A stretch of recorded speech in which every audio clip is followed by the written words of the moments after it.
Hello. ජීවිතේ තියෙන්න ඕනේ අරමුණ කියලා. මගේ ජීවිතේ අරමුණ තමයි සැප දොයියා. බල පොඩි ගායන්ද තියෙන එකම සතුට තමයි උන්ටර තුය ගන්නේ. අනික මම නැගිටලා හිටියා කියලා. මොනවා කරන්නද ආයේද?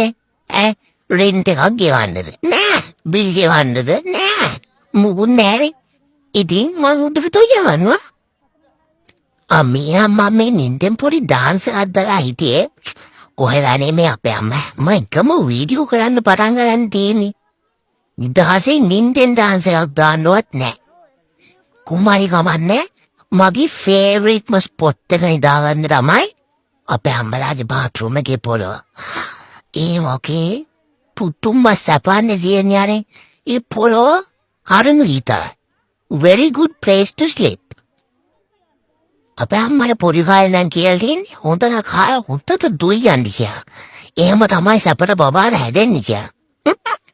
මං ඉතින් ඒ විදිහටම අනුගමනය කරනවා. මොකද ඉතින් මං කියලාත් ලොකු දෙයක් තම්බලා කියන දේවල් අහන්නේ නෑනේ. මේකවත් අහන්න එපා.